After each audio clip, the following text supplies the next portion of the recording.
Hello everyone, this is lecture number 18th on law of evidence and Kanun Shahadat order. In this lecture, I am now discussing about sections and articles. Discussing sections in Indian Evidence Act and in Kanun Shahadat order articles. So first of all, my first explanations on sections or articles is section number 118 and article 3 in Kanun Shahadat and Indian Evidence Act 118 sections, जो हमारे पास कहता है who में testify, कौन गवाही दे सकता है हमारे पास। अब हमारे पास गवाही कौन दे सकता है? All persons are competent to testify unless and until it is they are prevented from understanding and giving rational answers. जब तक कोई भी इंसान, हमारे पास सब इंसान जो है टेस्टिफाई होने के लिए एबल हैं। हमारे पास कॉम्पिटेंट की मीनिंग्स होती है एबल, मीन्स हमारे पास काबिल हैं, ठीक है, गवाही देने के लिए। सब इंसान गवाही देने के लिए काबिल हैं, मगर जब एक कोर्ट की तरफ से इनकार किया गया हो, कोर्ट की तरफ से किसी को रोका गया हो कि आप गवाही नहीं दे सकते क्योंकि जो सवाल आपसे पूछा जा रहा है उसका आप सही जवाब नहीं दे रहे, उसका आप रेशनल आंसर नहीं दे रहे। अब रेशनल का मकसद क्या होता है? मीन्स कॉन्शियंस या फिर ऑथेंटिक। जो फिर रेशनल मीन्स कोई चीज़ ऐसी जो किसी से आप पूछ रहे हैं और उसको वो समझकर जवाब दे रहे हैं, तो फिर उसको हम कहेंगे रेशनल आंसर्स, ठीक है। रेशनल आंसर्स एक इंसान नहीं दे रहा है जब आप उससे पूछ रहे हैं, तो फिर वो गवाही देने के काबिल नहीं है। मगर तब तक हमारे पास सब विटनेस, ऑल पर्सन्स, सब पर्सन्स हमारे पास गवाही देने के लिए कॉम्पिटेंट हैं। अब हमारे पास एक ल्यूनेटिक होते हैं जो कि हमारे पास गवाही देने के लिए अहल नहीं होते हैं। कैसे? हमारे पास एक कुछ लिखा यूं हुई है, हमारे पास ल्यूनेटिक्स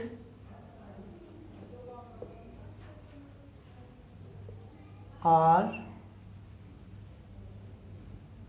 नॉट इनकॉम्पिटेंट टू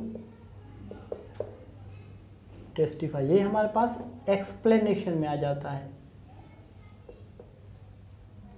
एक्सप्लेनेशन में हमारे पास एक्सप्लेनेशन में ये आ जाता है कि हमारे पास lunatics are not incompetent to testify. हमारे पास जो ल्यूनेटिक्स होते हैं, ल्यूनेटिक्स मीन्स पागल, हमारे पास पागल जो होते हैं वो गवाही नहीं दे सकते। अब हमारे पास जो सेंटेंस है उसको आप ध्यान दें। हमारे पास lunatics are not incompetent to testify. अब इसकी मीनिंग क्या होती है?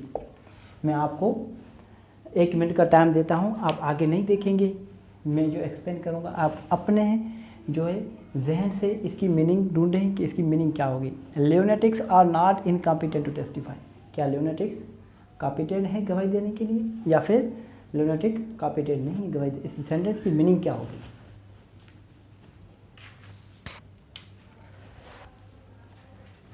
ओके, मैं अब आपको बता रहा हूँ कि हमारे पास जो ल्यूनेटिक्स हैं आर नॉट इनकॉम्पिटेंट, इसका मतलब आर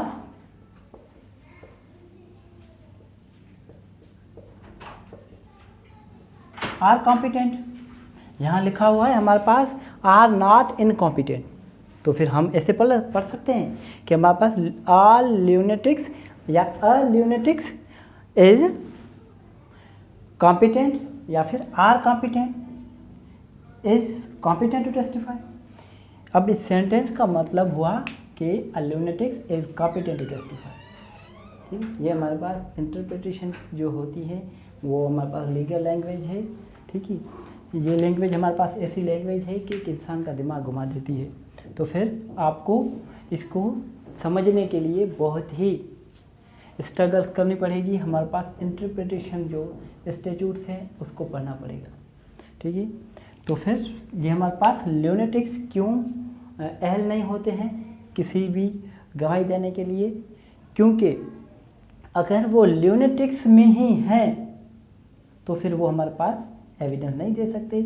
अगर वो ल्यूनेटिक्स से बाहर हैं, मतलब वो उस वक्त पागल नहीं हैं जब वो गवाही दे रहे हैं, तब तक वो ठीक हैं, तो फिर मतलब वो हमारे पास एक कॉम्पिटेंट विटनेस हो जाएगा, क्योंकि वो हमारे पास प्रिवेंटेड नहीं है from understanding rational questions and giving rational answers, तो फिर वो हमारे पास कॉम्पिटेंट विटनेस हो जाएंगे। अब हमारे पास कानूनी शहादत में हमारे पास 3 प्रोविजंस दी गई हैं, ठीक है, 3 किस्म की प्रोविजंस। मैं आपको ये बात बताता चलूँ कि हमारे पास प्रोविजंस होती क्या है। एक वर्ड हमारे पास होता है प्रोविजन, ठीक, और इसी को ही हम एक वर्ड कहते हैं प्रोविजो, प्रोविजो, और इसी को ही हम अदर लैंग्वेज में कहते हैं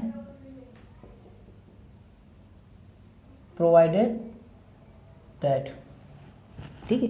अब हमारे पास 3 वर्ड्स हैं, provision, proviso and provided that. अब तीनों की मीनिंग सेम ही है।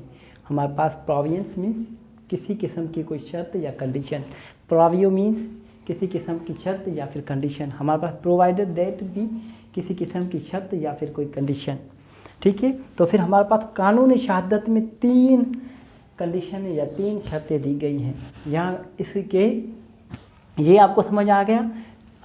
Who may testify all persons shall be competent, shall लिखा हुआ है क्योंकि यहाँ पर कोड की डिस्क्रिप्शन नहीं दी गई हुई।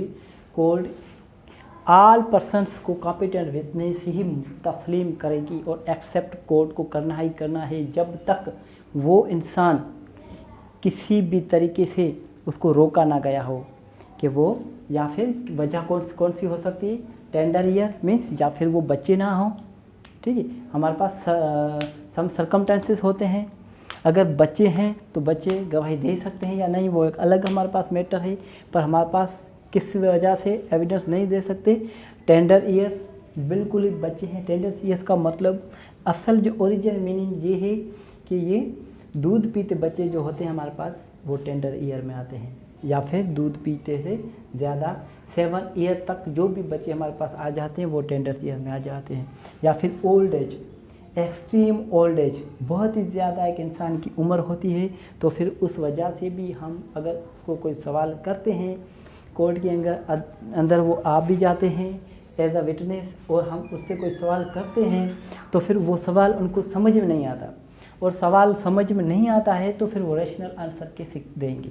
तो फिर हमारे पास वो भी एक बड़ी वजह है कि अगर ओल्ड एज भी हमारे पास विटनेस एविडेंस देने के लिए कॉम्पिटेंट नहीं है, और हमारे पास किसी भी किस्म की विटनेस को कोई डिजीज़ हो तो भी वो नहीं दे सकते, या फिर एनी अदर काज। अब ये बहुत ही बड़ी इंपॉर्टेंस रखता है एनी अदर काज। एनी अदर काज में क्या क्या आ जाते हैं हमारे पास, फॉर एग्जांपल कोई विटनेस है जो कि आउट ऑफ स्टेशन है या फिर आउट ऑफ कंट्री है, या फिर किसी वजह से वो कोर्ट में नहीं आ सकते, या तो फिर वो डरते हैं, कोई भी वजह हो, एनी अदर काज, ठीक है, तो फिर वो हमारे पास कॉम्पिटेंट नहीं है, ठीक है। अब हमारे पास वो विटनेस भी कॉम्पिटेंट नहीं है जिसने एक बार झूठी गवाही दी है, मीन्स एक बार झूठी गवाही दी है, और उसको झूठी गवाही जो इंसान देता है उसको क्या कहते हैं, हम उसको कहते हैं परजरी, मीन्स झूठी गवाही देना, फॉल्स गिविंग फॉल्स एविडेंस, वो भी हमारे पास नॉट कॉम्पिटेंट है, वो कॉम्पिटेंट हमारे पास नहीं है, ठीक है, क्योंकि इसने पहले भी झूठी गवाही ये दे चुका है।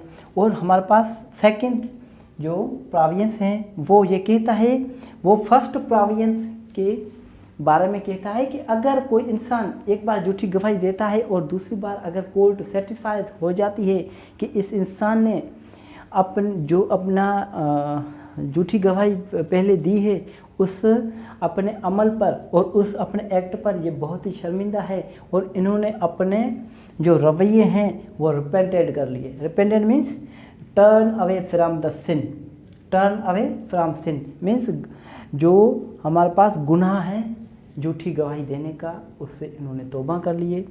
तो फिर वो हमारे पास सेकंड प्रोविजन में वही इंसान जिसने झूठी गवाही दी है और कोर्ट अब सेटिस्फाई हो गई है कि ये अब शर्मिंदा है बहुत अपने जो पिछली जो झूठी गवाही दी उस वजह से, तो फिर अब ये अहल हैं गवाही देने के लिए, मतलब ये कॉम्पिटेंट विटनेस हो गए।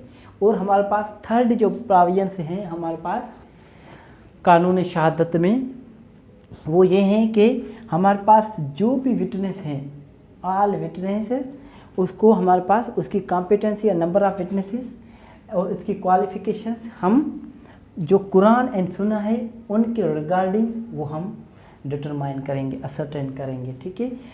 फॉर एग्जांपल हमारे पास इसके अंदर ये भी हमारे पास कहा गया है कि अगर कोई एक witness fourth coming witness not available, हमारे पास कोई भी ऐसा विटनेस जो कि एट अ टाइम मौजूद नहीं है, तो फिर उस जगह पर हमारे पास जो भी विटनेस अवेलेबल हैं हमारे पास वो हमारे पास कॉम्पिटेंट हैं और उसकी एविडेंस ली जाएगी।